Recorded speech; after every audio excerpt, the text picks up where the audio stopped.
ఈరోజు నువ్వు ఏ మొహం పెట్టుకొని 36 హత్యలు, పొలిటికల్ హత్యలు జరిగినాయని చెప్పి ప్రజలను భయభ్రాంతులు చేయడానికి సిద్ధపడుతున్నావు? ఇంకా నీ మాటలు నమ్మేస్తారని అనుకుంటున్నావా జగన్మోహన్ రెడ్డి, పులివెందుల ఎమ్మెల్యే? ఇంకా నీ మాటలు నమ్మేస్తారని జనాలు అనుకుంటున్నావా? దీనికి ఒక ప్రైమ్ మినిస్టర్కి నువ్వు లెటర్ రాసి రాష్ట్రపతి దగ్గరికి వెళ్ళి రాష్ట్రపతి పాలన విధించాలి, ఇక్కడ రాజ్యాంగం అన్నది భ్రష్టు పట్టిపోయిందని నువ్వు మాట్లాడుతున్నావు కదా.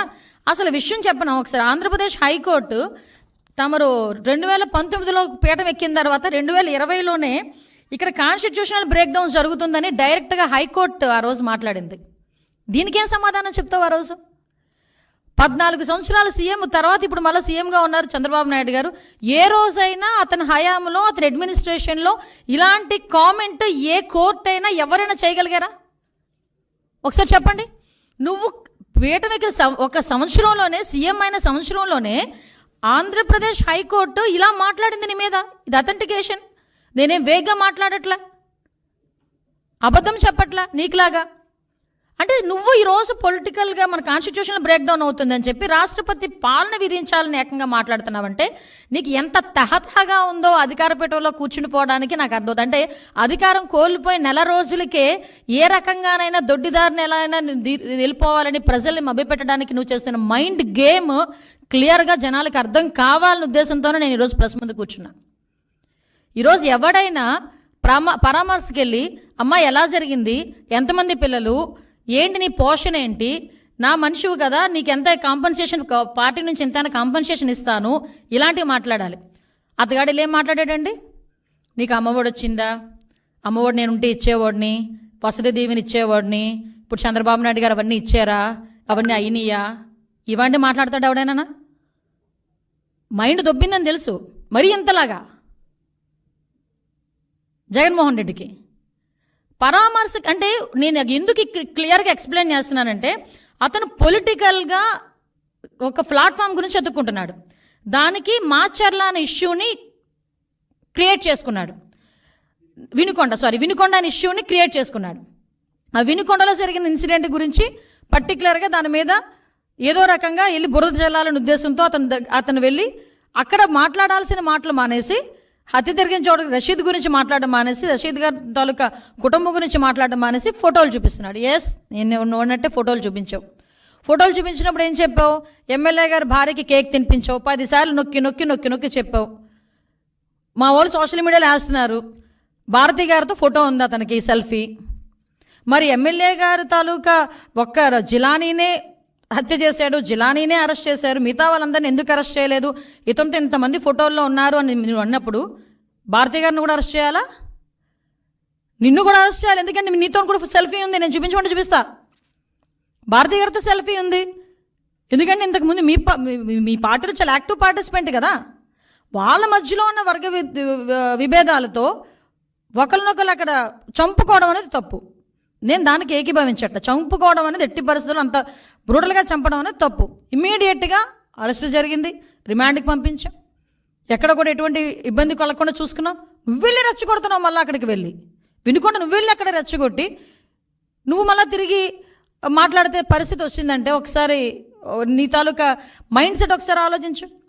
నువ్వు మళ్ళీ ఈరోజు ఎంత దారుణం అంటే గవర్నర్ గారి దగ్గరికి వెళ్తావట. ఓ పని చేయండి, గవర్నర్ గారి దగ్గరికి వెళ్ళేటప్పుడు మీరు కూల్చేసిన భవనాలు, అదేవిధంగా ఇక్కడ డీజీపీ ఆఫీస్ పక్కన, ఎందుకు ఈ ఎగ్జాంపుల్ చెప్తున్నానంటే డీజీపీ ఆఫీస్కి కరెక్ట్గా 1 కిలోమీటర్ దూరంలో ఉన్న పార్టీ ఆఫీస్ మీద నువ్వు దాడి చేసావు.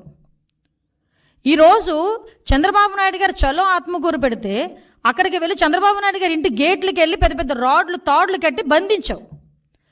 చంద్రబాబు నాయుడు గారి ఇంటి మీదకి నీ తాలూకా ఎమ్మెల్యే ప్రమోషన్ గురించి చంద్రబాబు నాయుడు గారి ఇంటి మీద జోగి రమేష్ వెళ్ళి దాడి చేశాడు. ఇలాంటి సంఘటనలు మా తోట చంద్రయ్య అనే బీసీ వ్యక్తిని జై జగన్ అన్నందుకు పీక కోసి చంపేశావు. మరి వీటన్నిటి మీద మేమెవరి దగ్గరికి వెళ్ళాలి? ఆ రోజు మేము వెళ్ళి ఉండాలి. ఆ రోజు ఇవన్నీ మేము ఆ రోజు ఇలాంటి సంఘటనలు మేము కూడా ఒక బుక్ వేసాం. ఆ రోజు జరిగిన సంఘటనలన్నీ నేను అథెంటికేషన్గా ఉమెన్ ప్రెసిడెంట్గా ఉండేటప్పుడు మహిళా కమిషన్ చైర్పర్సన్ దగ్గరికి వెళ్ళి అమ్మ ఇంతమంది మీద అఘాయిత్యాలు జరిగినాయి, ఇంతమంది మీద హత్యలు జరిగినాయి, విత్ క్రైమ్ నెంబర్స్ నేను తీసుకెళ్ళి ఇచ్చాను. నీ దగ్గర అలాంటి అథెంటికేషన్ ఏదైనా ఉందా? నీ దగ్గర అలాంటి ప్రూవ్ ఏమైనా ఉందా? తీసుకొచ్చి చూపించు. నేను ఈరోజు హోమ్ మినిస్టర్ హోదాలో అడుగుతున్నా. నేను మానేసి వేగ్గా మైక్ ఉంది కదా, నాకు ఒక ఛానల్ ఉంది కదా, నోటుకు వచ్చినట్టు మాట్లాడతాను, ప్రిపేర్ అయ్యి వచ్చాను, ఎవడు మధ్యలో అడ్డగించొద్దు, ఎవడు మధ్యలో ఆపొద్దు అని చెప్పి నోటుకు వచ్చినట్టు మాట్లాడేస్తానంటే ఎందుకు చట్టం ఊరుకోవాలి అని అడుగుతున్నా.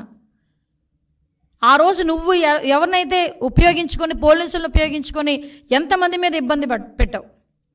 ఈరోజు పోలీసులకి సంబంధించి నేను చూస్తూ ఉంటే నిజంగా చాలా బాధ అనిపిస్తూ ఉంది నాకు. వాళ్ళ పరిస్థితి ఏంటా అంటే ఈరోజు కనీసం పోలీసు వ్యవస్థ ఒక ఇన్వెస్టిగేషన్కో, మీకు విషయం చెప్పాలండి, ఇక్కడ ఫోరెన్సిక్ ల్యాబ్ కేవలం అమరావతిలో ఉన్న పాపానికి దానికి సంబంధించి డబ్బులు కూడా ఇవ్వలే, తెలుసా మీకు? మళ్ళీ ఈరోజు మేము 9 కోట్ల సెంట్రల్ గవర్నమెంట్ని తెచ్చుకున్నాం.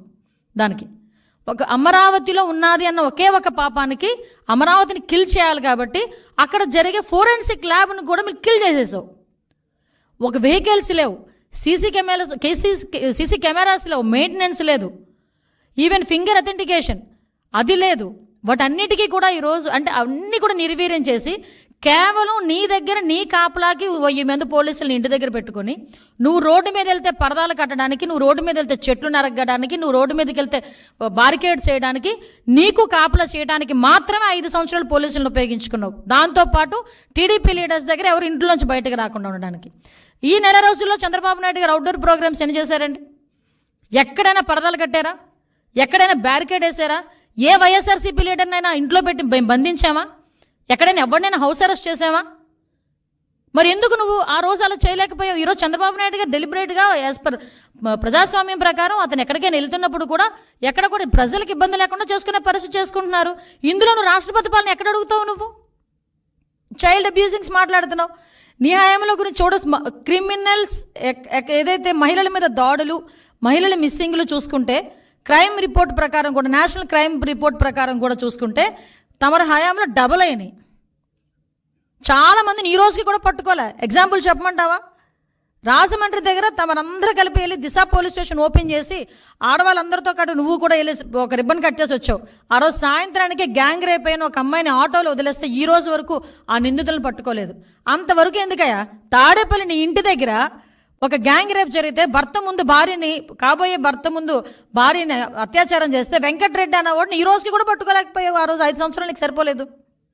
ఈరోజు ఎక్కడైనా జరిగిన ఏ ఇన్సిడెంట్లోనైనా చైల్డ్ అబ్యూజింగ్స్లో ఇమ్మీడియట్గా మేము అరెస్ట్ చేసి పోక్సో యాక్ట్ కింద వాళ్ళని లోపల పెట్టి రిమాండ్కి పంపించి ఇమీడియట్గా స్పెషల్ కోర్టులు కూడా ఏర్పాటు చేసి వాళ్ళకి అతి తొందరగా శిక్ష పడేటట్టు కూడా చంద్రబాబు నాయుడు గారు ఆదేశాలు జారీ చేశారు. జగన్మోహన్ రెడ్డి నేను ఒకటి అడుగుతున్నా, లాస్ట్ 5 సంవత్సరాలు సీఎంగా ఉన్నావు కదా, రమ్య హత్య కేసు గురించి నువ్వు మాట్లాడలే, స్నేహలత హత్య కేసు గురించి మాట్లాడలే, ఆఖరికి అనూష హత్య కేసు గురించి నువ్వు మాట్లాడలే, నీ నియోజకవర్గంలో జరిగిన నాగమ్మ హత్య కేసు గురించి కూడా నువ్వు ఏ రోజైనా మాట్లాడేవా నోరిప్పి? బట్ మా సీఎం గారు మొన్న రీసెంట్గా చీరాల్లో ఒక హత్య జరిగితే ఇమీడియట్గా నన్ను అక్కడికి పంపించి 36 గంటల్లో నిందితులను పట్టుకుని అమ్మాయికి ఎక్స్గ్రేషియా కూడా ఇచ్చొచ్చాం. ఇప్పుడు కూడా చైల్డ్ అబ్యూజింగ్స్ ఎక్కడైనా జరుగుతున్నాయి, చిన్నపిల్లల మీద అఘాయిత్యాలు జరుగుతున్నాయి అని సంఘటన తెలిసిన వెంటనే నాకన్నా ముందు ఆయన స్పందిస్తున్నారు, ఆయన మాట్లాడుతున్నారు పోలీస్ డిపార్ట్మెంట్ వాళ్ళతో. అది అడ్మినిస్ట్రేషన్ అంటే. అసలు ఏ రోజు కూడా ఈవెన్ గాంజా మీద కానీ, చిన్నపిల్లల మీద హత్యలు, రేపుల మీద కానీ ఏ రోజైనా హోమ్ డిపార్ట్మెంట్ని కూర్చోబెట్టి ఒక రివ్యూ అయినా చేసావా? నువ్వు ఈరోజు లా అండ్ ఆర్డర్ గురించి మాట్లాడుతూ ఉంటే, నీతులు చెప్తా ఉంటే సిగ్గు అనిపించట్లేదా? మేము సిగ్గుపడాలా ఈరోజు?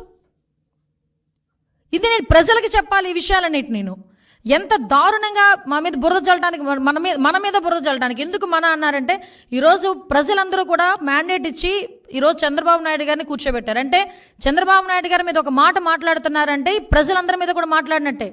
చంద్రబాబు నాయుడు గారు is not a common man. CM ఆయన, రాష్ట్ర ముఖ్యమంత్రి, ప్రజల చేత ఎన్నుకోబడిన రాష్ట్ర ముఖ్యమంత్రి.